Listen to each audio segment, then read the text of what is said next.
इस वीडियो में हम एग्जाम्पल 2 को सॉल्व करेंगे। Page number 95 from class 9th। Chapter है लाइंस एंड एंगल्स, मतलब चैप्टर नंबर 6। तो इसमें हमें प्रूव करना है, फाइंड करना है। यहाँ पे सवाल दिया हुआ है इन this figure ray O S means this ray is stands on the line P O Q. एक लाइन है, इस पे ये स्टैंड कर रहा है। रे ओ आर और ओ टी ये एंगल बाइसेक्टर है। एंगल बाइसेक्टर क्या होते हैं? एंगल बाइसेक्टर वो होते हैं, जैसे मान लीजिए ये एंगल है और यहाँ से ये वाली लाइन जो है रे, ये इस वाले के लिए एंगल बाइसेक्टर का काम कर रही है। मान लीजिए ये पूरा एंगल 90 डिग्री होगा और अगर ये बाइसेक्टर है तो ये 45 और ये 45 हो जाएगा। यानी एंगल बाइसेक्टर किसी भी एंगल को बराबर बराबर इक्वली डिवाइड कर देते हैं।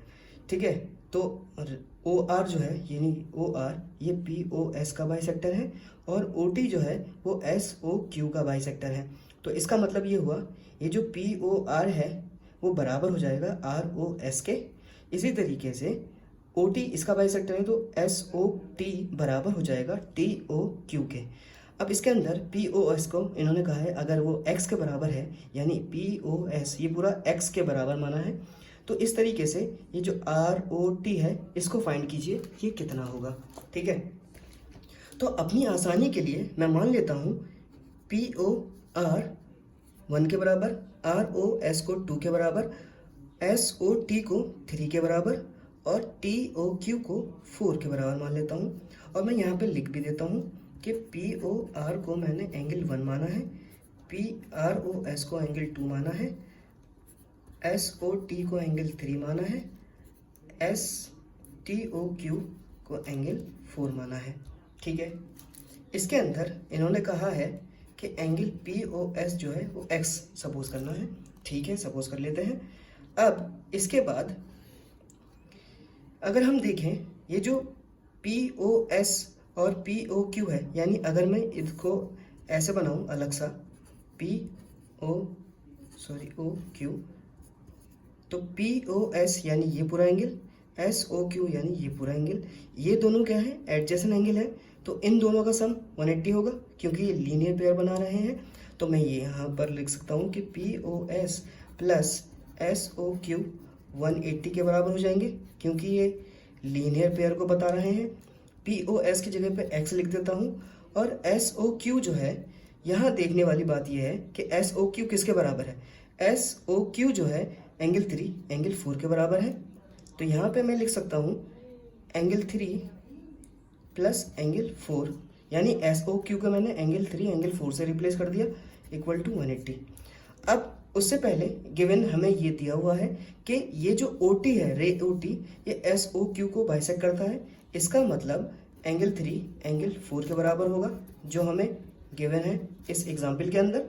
तो मैं क्या करूँगा, मैं इसके अंदर लिख सकता हूँ, क्या लिख सकता हूँ कि एंगल 3 और एंगल ये दोनों बराबर हैं तो मैं किसी एक को रिप्लेस कर दूंगा। जब दोनों बराबर हैं तो एंगल 4 की जगह पे मैं एंगल 3 लिख सकता हूँ। नेक्स्ट क्या करूँगा मैं, ये दोनों लाइक टर्म्स की तरह बिहेव करेंगे। जब जैसे x प्लस एक्स होता था 2x हो जाता, तो एंगल 3 प्लस एंगल 3 क्या हो जाएगा? 2 twice of angle 3 equal to 180 degree. इसी तरीके से अगर मैं देखूं ये जो पी ओ एस है ये किसके बराबर है? ये एंगल 1 और एंगल 2 के बराबर है, यानी एंगल पी ओ एस जो कि x के बराबर है वो एंगल 1 प्लस एंगल 2 के बराबर है। और देखने वाली बात यह है कि आर ओ जो है वो पी ओ एस का बाइसेक्टर है। इसका मतलब ये हुआ कि एंगल 1 एंगल 2 दोनों बराबर होंगे क्योंकि बाइसेक्टर किसी भी एंगल को इक्वली डिवाइड करता है। तो इसका मतलब ये जो x है इसकी जगह पे मैं लिख सकता हूँ नेक्स्ट लाइन में एंगल 1 प्लस एंगल 2 और यहाँ पे इसको एज इट इज़ लिख देता हूँ। तो जैसा कि ये दोनों बराबर हैं तो मैं एंगल 1 को रिप्लेस कर दूंगा एंगल 2 से। इस जैसे मैंने इसको ऐड किया था ऐसे ही मैं यहाँ पे ऐड कर दूंगा, ट्वाइस ऑफ एंगल 2 लिखा जाएगा।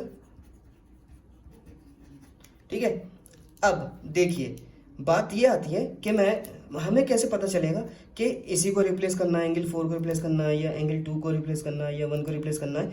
तो हमसे कहा गया है फाइंड कीजिए एंगल आर ओ टी।